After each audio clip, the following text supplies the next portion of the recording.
Pemirsa, dalam menghadapi berbagai tantangan dan perubahan zaman, bela negara merupakan bagian integral untuk membangun kesadaran dan semangat nasionalisme yang tinggi.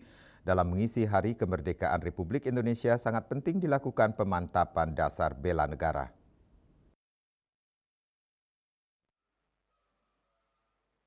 Terlebih bagi pengurus daerah, 14 keluarga besar Forum Komunikasi Putra-Putri Purnawirawan dan Putra-Putri TNI Polri FKPPI Provinsi Bali agar lebih termotivasi dan berbangga dalam membela negara. Bela negara tidak hanya diartikan sebagai bentuk mengangkat senjata tetapi lebih aktif melaksanakan kegiatan positif seperti pembekalan bela negara, vaksin rabies kepada hewan, serta kompetisi menembak. Ketua PD 14 KB FKPPI Provinsi Bali Gede Sugianyar mengungkapkan, kegiatan ini untuk memperkuat dan mempererat persatuan putra-putri TNI Polri sekaligus menyambut Hari Ulang Tahun Kemerdekaan Republik Indonesia.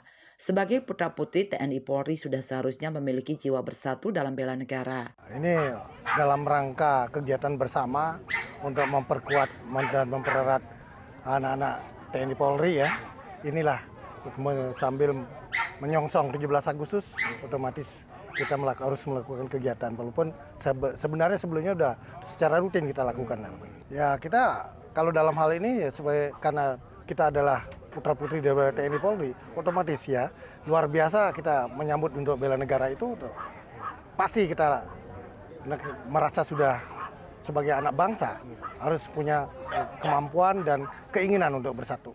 Komandan Korem 163 Wirasatya Brigadir Jenderal TNI Debagus Ketut Suryawedana mengatakan, Hari Kemerdekaan Republik Indonesia 17 Agustus bisa menjadi momentum bagi seluruh masyarakat untuk meningkatkan jiwa nasionalisme.